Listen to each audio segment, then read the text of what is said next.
Está começando o Café com o Investidor, o programa que entrevista os principais investidores do Brasil, uma parceria entre o Neofeed e a CNN Brasil.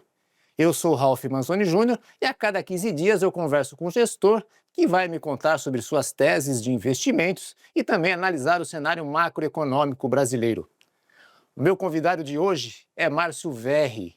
Ele é CEO e fundador da Kinea, uma gestora que tem 150 bilhões de reais sob gestão. Verri, tudo bem? Tudo bom, e você? Verri, eu sempre começo a conversa pedindo para que você me conte a história da Kinea. Mas tem um fato curioso na história da Kinea e eu gostaria que você contasse para a gente. A Kinea surgiu de um não que você disse para o Itaú? Sim, exatamente. Em 2006 eu tinha trabalhado durante 18 anos no Bank Boston, pelas mais diversas áreas, tesouraria, tinha sido head da Asset Management do banco, e eu era vice-presidente de Capital Markets e Finanças do banco, quando o Itaú comprou as operações do Bank Boston na América Latina. Eu fiquei durante 6 meses fazendo a integração do meu time dentro do Itaú, e durante esse período o banco me fazia provocações para onde eu gostaria de trabalhar, e no final eu tinha a cabeça de que eu gostaria de focar o meu negócio, meu próximo passo, em uma gestora de investimentos em que eu dedicasse o meu tempo a cuidar de dinheiro de clientes e cuidar das pessoas que estão fazendo gestão. E disse não para o Itaú para ser diretor do banco. E na minha entrevista de desligamento com o Roberto Setúbal, eu falei, olha, não gostaria de ser diretor, mas se o Itaú quiser, nós podemos montar um negócio junto. O Roberto, super cabeça aberta, né, uma mente brilhante, ó, entendo o que você está falando, mas não sei se é bom para o banco. Vamos contratar a McKinsey para nos ajudar a avaliar esse projeto do ponto de vista do banco. E daí, durante 6 meses, nós estudamos como ter uma gestora de investimentos alternativos ligada ao banco, mas de uma forma completamente segregada. E nesse formato surgiu a ideia da Kinea e o formato que nós temos até hoje. Então nós somos uma gestora que ela é ligada ao Itaú, mas nós temos o dia a dia de operação da gestora dentro dos padrões de governança do Itaú. Vocês são muito grandes em fundos imobiliários. Se não me engano, é algo em torno de 40 bilhões de reais sob gestão e atuam em várias áreas. Isso. Em galpões, escritórios e assim por diante. Isso. Não atuavam em shoppings e vocês acabaram de entrar em shoppings. Isso. Me conta por que vocês entraram e o que está por trás dessa estratégia. Sim. Quando a gente começa uma nova estratégia, a gente tem que pensar qual é o valor que a gente agrega e qual é o ativo que a gente vai ter, porque na verdade quando o cotista coloca e o distribuidor distribui um produto para esse cotista, a gente imagina que ele vai ficar décadas com a gente. A gente sempre olhou o segmento de shoppings e a gente olhava e falava, puxa, a gente não quer fazer um produto alavancado, um produto que para entregar rendimento para os cotistas tenha que ter dívida. E o shopping, ele é um organismo vivo. Na verdade, o shopping é uma cidade. Então, ele tem que ser muito bem administrado e a gente gostaria de shoppings diversificados que seriam o core de um portfólio de uma empresa de shoppings. Porque se você tem uma loja como a Lojas Renner, uma coisa é você ter um shopping e negociar o aluguel com a Lojas Renner. Outra coisa é você ter 50 shoppings e negociar o aluguel com a Lojas Renner. E ao longo do tempo a gente não conseguia fazer essa equação fechar. E viemos já há bastante tempo conversando com a Allos sobre uma parceria em que a gente iria ter uma parte de cada shopping que a gente considera que sejam shoppings interessantes para o rendimento desse fundo e para a gente ter essa perenidade. E conseguimos fazer essa parceria depois de muito tempo e agora estamos nos preparando para lançar esse fundo. É um fundo que, se der certo, vai na casa de 2 bilhões de reais, já é um dos maiores fundos de shoppings do Brasil, se eu não me engano. Nós imaginamos que é um fundo que ele é bem atrativo por essas características, então Ele não vai ser um fundo alavancado, vai entregar um bom rendimento com bons shoppings. Então a gente imagina que ele tem uma atratividade bastante grande quando a gente for fazer o IPO desse fundo. Outra coisa que é uma nova que vocês estão fazendo em 2026 é investir em multifamily nos Estados Unidos. Para quem não sabe o que é multifamily, assim, é um conceito em que você compra um empreendimento imobiliário e depois você aluga e tem a gestão dessa renda, desse aluguel, que é uma coisa muito comum nos Estados Unidos. E o que me chamou a atenção é que vocês estão começando por Atlanta e não por Miami ou Nova York, que é comum dos brasileiros fazerem. Então, eu quero entender por que vocês estão investindo em multifamily nos Estados Unidos e por que Atlanta? Legal. Quando a gente pensa, a gente sempre pensou em expandir os mercados de atuação para fora do Brasil. Os nossos multimercados foram a primeira área que fizeram isso. Então, hoje, mais de 50% do risco e uma grande parte da nossa equipe de pesquisa, ela está concentrada em ativos no exterior. Então, esse foi o primeiro passo que nós demos. Segundo passo, olhando as áreas que a gente tem conhecimento aqui, como a gente poderia agregar para o investidor. Começamos a pensar em América Latina, falamos, mercado relativamente pequeno comparado com o Brasil, muito específicos, não queremos estar aí. E começamos a olhar oportunidades nos Estados Unidos, que é um mercado que tem uma quantidade de dados muito grande.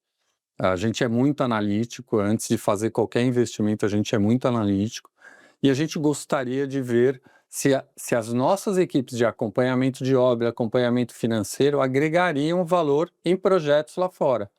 E daí começamos a ver que tem várias oportunidades de atuação. Lógico que a gente não vai para os Estados Unidos competir com as grandes gestoras, porque essas gestoras fazem tickets de bilhões de dólares. Mas a gente consegue competir com family offices e outros investidores gerando excelentes oportunidades. E para isso a gente fez um mapeamento de quais seriam os setores que a gente poderia atuar. Então a gente está atuando em dois tipos de negócio. Um negócio de equity, em que a gente participa de projetos, assim como a gente faz no Brasil, e a gente vai ter a governança que a gente tem no Brasil, de conseguir verificar andamento de obra, de ter direito de acompanhar o fluxo financeiro, de intervir se alguma coisa não estiver acontecendo. E a gente começou a olhar para isso também, quais mercados seriam interessantes. E a gente viu esse setor de multifamily, e daí fomos escolher quais seriam as melhores regiões que a gente teria menor risco de perda extrema. E achamos Atlanta como uma primeira localidade que a gente está fazendo esse investimento, e tem sido muito legal do ponto de vista de desenvolvimento das obras, então tem funcionado muito bem, tudo dentro do nosso cronograma, com o custo que a gente espera. E a diferença dos mercados do Brasil é que o multifamily, você faz o desenvolvimento da propriedade, você faz o aluguel dessas propriedades e a partir daí você vende para um outro investidor institucional. E a gente viu que esse mercado era um mercado bastante interessante. Então, estamos aí, a gente sempre faz as coisas bem paulatinas, então não vai ser nada que vai mudar do dia para a noite o crescimento da gestora, mas ao longo dos anos a gente espera que seja uma contribuição importante no nosso crescimento. Quanto vocês estão investindo nos Estados Unidos? Hoje foram 30 milhões de dólares nesse primeiro projeto em Atlanta, mas nós já temos aproximadamente, entre operações de crédito e dívida, por volta de 800 milhões de reais. Nós já temos desembolsados em diversos projetos. Nos Estados Unidos? Nos Estados Unidos. Pretende fazer mais, então? Escolher outras cidades também, ou vocês vão ficar por enquanto em Atlanta? Por enquanto estamos avaliando. Chegou a hora do quadro Comprado ou Vendido.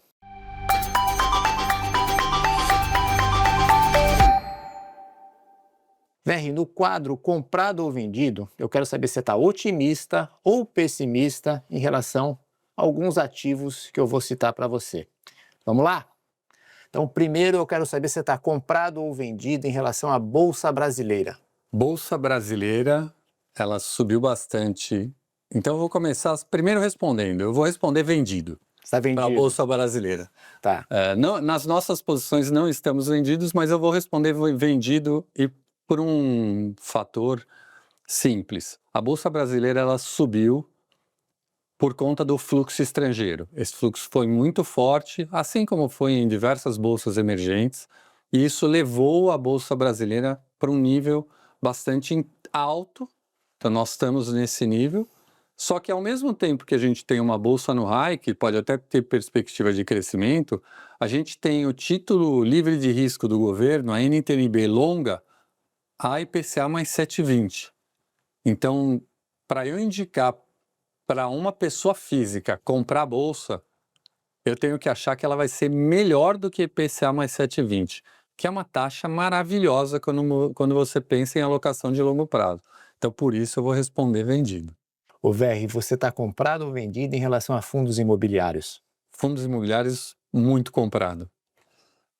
Hoje, a categoria de fundos imobiliários, ela oferece, em primeiro lugar, uma chance do investidor pessoa física pequeno, com R$1.000, investir no mesmo produto de um investidor do private banking com 50 milhões de reais. Primeiro, ela dá a chance do investidor pequeno, com R$1.000, investir no mesmo produto que o investidor do private banking. Segundo, ela tem diversas categorias de fundos. Então, você tem fundos indexados ao CDI, você tem fundos indexados a índice de preços e você tem fundos de imóveis, que hoje ainda estão bem descontados, porque o juro estava muito alto, mas à medida que você tiver uma queda nos juros, esses fundos vão ser muito favorecidos. Então, fundos imobiliários hoje, eu acho que eles entraram no menu dos investidores individuais. Então, acho que é uma categoria que tem muito para crescer. E por fim, VR, você está comprado ou vendido em projetos de infraestrutura? Muito comprado. Você está bastante otimista aqui, VR. Infraestrutura no Brasil, a gente tinha um cenário que ele era de infraestrutura, que ele era mais ideológico. Então, você tinha governos que queriam fazer parcerias públicas-privadas ou privatizações e governos que não queriam. Hoje, existe um consenso que se as pessoas forem beneficiadas, se a pessoa que não tinha água vai receber a água na casa dela, se a pessoa que não tinha uma estrada para transportar uma colheita, a estrada passar na frente da fazenda dela. Hoje existe um consenso em todos os governos que o Brasil tem um déficit de infraestrutura gigante e que o único beneficiado com o aumento na infraestrutura é a população. Então, a quantidade de investimentos, tanto do ponto de vista de crédito como do ponto de vista de equity, que a gente vai ter nos próximos anos do Brasil, vai ser incrível. Então, acho que são diversas oportunidades com uma vantagem do investidor pessoa física conseguir se beneficiar disso, porque os investimentos eles têm a vantagem tributária. Então, o Brasil é um dos únicos países no mundo em que a infraestrutura não é financiada por investidores institucionais, por fundos de pensão. Os fundos de pensão hoje eles têm metas atuariais anuais. Então, eles não podem correr esse risco de financiar infraestrutura de longo prazo. Por outro lado, as pessoas físicas olham e falam, nossa, eu vou investir num fundo de private equity de infraestrutura, que vai me dar um retorno de PCA mais 15, ou eu vou investir num projeto de dívida que vai me dar um retorno de PCA mais 9. Isso, do ponto de vista de geração de riqueza e de criação da poupança para a aposentadoria, é incrível. Então, eu acho que você tem as duas pontas, você tem investimentos e você tem as pessoas físicas querendo investir nesses fundos de negócios. Bem, a gente vai ter que dar uma rápida parada para que eu possa chamar o intervalo. Esta foi a primeira parte do Café com o Investidor. Eu volto daqui a pouco. A gente vai falar ainda sobre Bolsa Brasileira, juros e eleição. E no final ainda tem a sessão bate-bola. Não saia daí.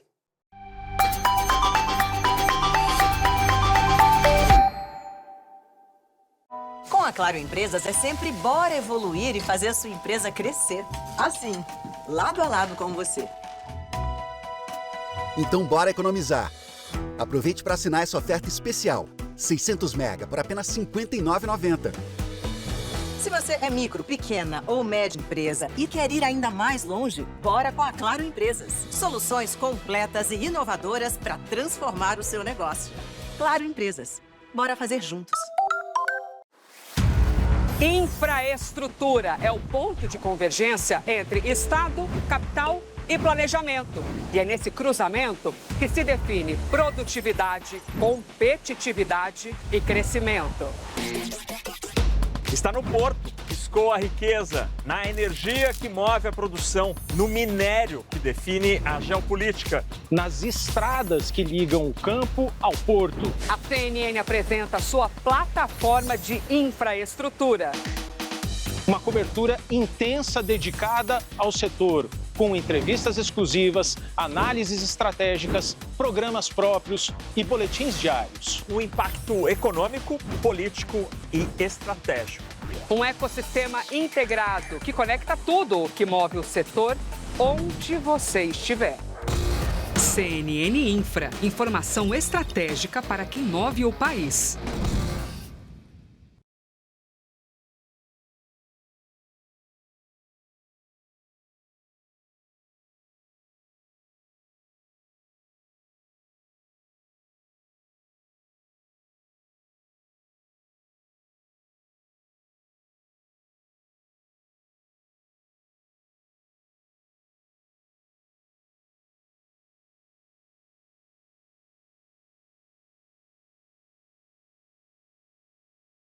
Dinheiro não é só número, é escolha. É o supermercado da semana, a escola dos seus filhos e é também aquela pergunta que sempre volta. Será que eu estou cuidando bem do meu dinheiro? Se o mercado fosse previsível, aí não seria mercado. Investir hoje também é entender sobre Bitcoin, criptomoedas e tecnologia. É saber onde está o risco e onde pode estar a próxima grande oportunidade. Renda fixa não é sinônimo de tédio, é sinônimo de método. Tem horas que o melhor lance é administrar o resultado, porque preservar patrimônio também é uma forma sofisticada de crescer. A gente fala sobre o que está mexendo nos mercados agora. E do que vai mexer amanhã. E do que impacta diretamente o seu bolso. Sem economias desnecessárias. Sem simplificar demais. É resenha. Mas com estratégia. Resenha do dinheiro. Para quem quer investir do tostão ao milhão. Sexta, às 7 da noite, no CNN Money. Resenha do dinheiro. Apoio B3 e BlackRock. Eficiência para investir melhor, conectando você aos mercados.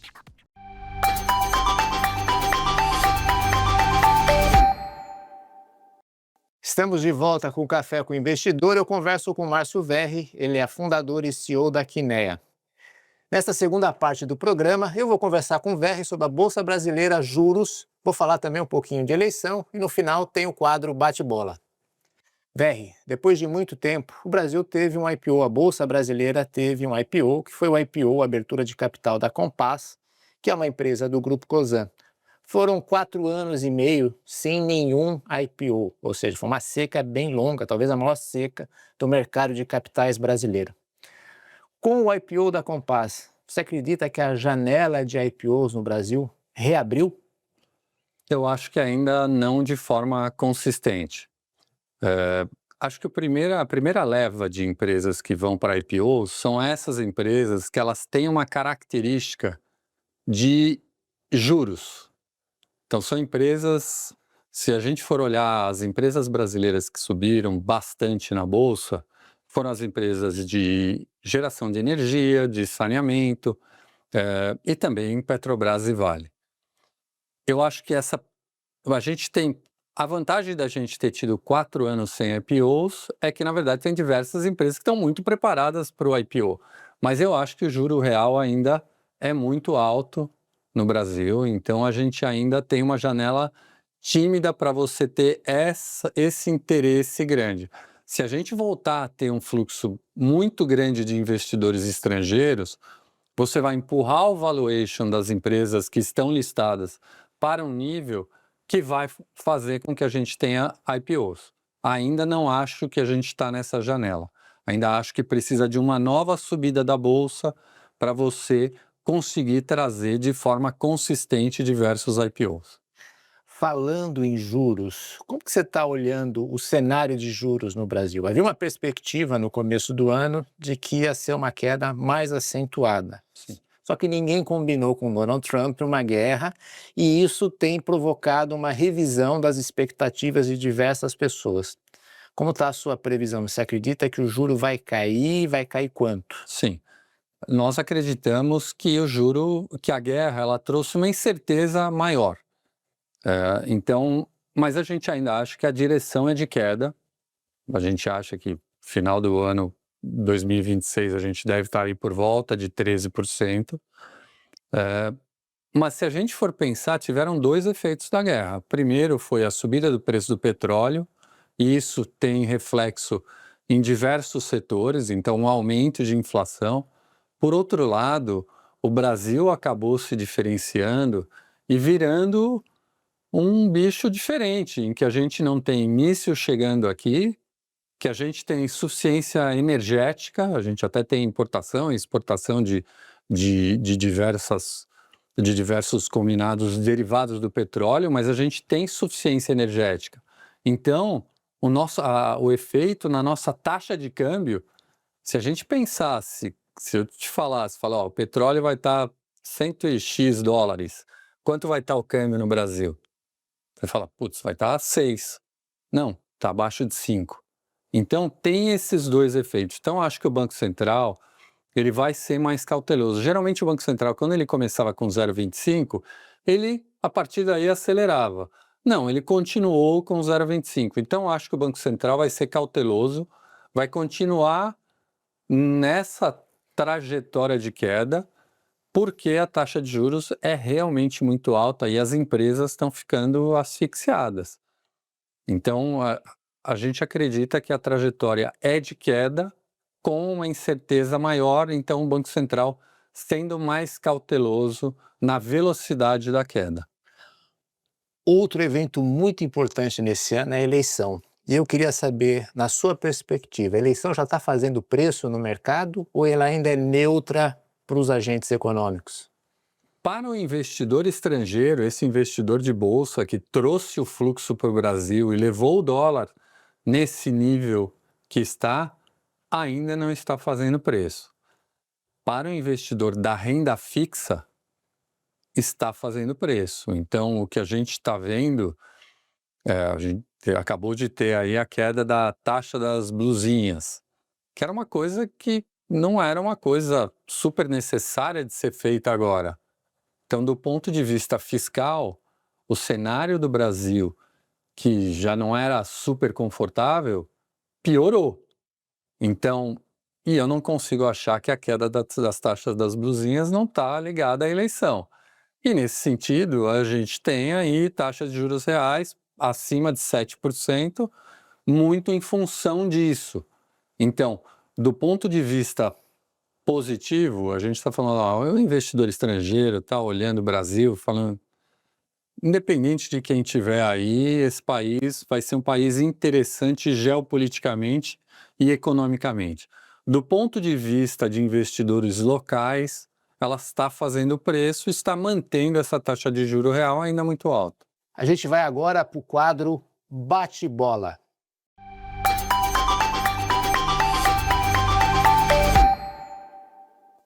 Verri, no quadro Bate-Bola são perguntas e respostas rápidas. Tá pronto? Perfeito. Então me conta um investimento que você se arrepende. O investimento que eu me arrependo é investimento em ações específicas. Qualquer investimento em ação específica. Quando você entra numa ação, você tem que entrar e sair rápido, ou sair quando for a hora de sair. A minha vida é voltada para gerir os investimentos da Kinea. Então, hoje eu prefiro sempre dedicar o meu dinheiro a gestores profissionais ao invés de fazer investimentos individuais. Eles que escolhem. Eles que escolham. Você não quer nem saber onde eles estão investindo. Não, eu confio no gestor. E o contrário, um investimento que você se orgulha? Foi um investimento de ter tido a coragem de investir em uma gestora que estava começando do zero, que tinha uma proposta que na época ninguém tinha, que era ser bom em diversas classes de investimento. Ou seja, eu investi o meu capital e meu tempo, mais do que nada, na construção da Kinea. E esse é o investimento que eu mais me orgulho. Me fala um livro que você gostou. Um livro que eu gostei é o livro que se chama Coisa de Rico. Ele é do Michel Alcoforado. Ele é uma crítica e uma reflexão para esse mundo que a gente vive, que é bastante interessante. E mais do que livro, eu ao invés de ter livros de cabeceira, eu tenho podcasts de cabeceira. Então, talvez um podcast que eu indicaria é um podcast que chama How I Built This, Como Eu Construí Isso, que é um podcast que ele fala com empresários sobre a construção de empresas e que ele mostra que uma empresa, às vezes você vê a Netflix, por exemplo, tem um episódio com o fundador da Netflix, mas ele conta todos os problemas que ele teve e como quase isso não aconteceu. Então é muito legal, eu recomendo bastante. Berry, você tem um hobby?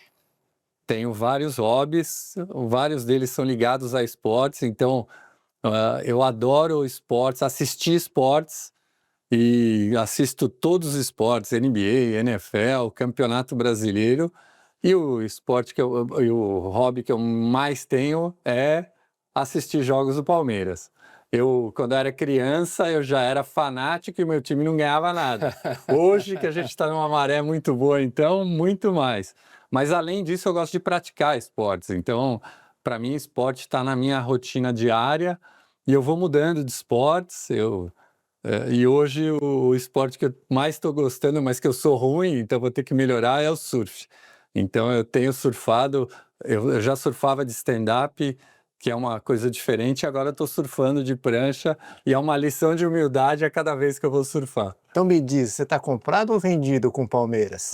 Muito comprado. O time, apesar da gente reclamar, né, o palmeirense ele gosta de reclamar, mas só de estar ali sempre nas principais decisões é uma maravilha, muito comprado. E Berry, por fim, todo mundo tem uma frase ou um mantra que leva para a vida. Qual é a sua frase? Bom, as minhas frases sempre são ligadas a 80% de resiliência e esforço, 20% de inteligência. Então, eu acho que na vida empresarial, isso é muito verdade, você tem que perseverar. E tem uma frase do Kevin Durant que ele fala: o talento bate o esforço quando o talento não se esforça para bater o esforço. Ou seja, se você não se esforçar, você não vai chegar. Então, para mim, as pessoas pensam muito em eu tive uma ideia legal, mas você implementar e ter resiliência para implementar essa ideia é muito mais importante. Berry, infelizmente o programa acabou. Muito obrigado pela conversa. Muito obrigado a você. Nosso papo chegou ao fim. Eu conversei com o Márcio Berry, ele é CEO e fundador da Kinea. Este foi o Café com o Investidor, o programa que entrevista os principais investidores do Brasil. Eu te encontro daqui a 15 dias no CNN Money. Até lá!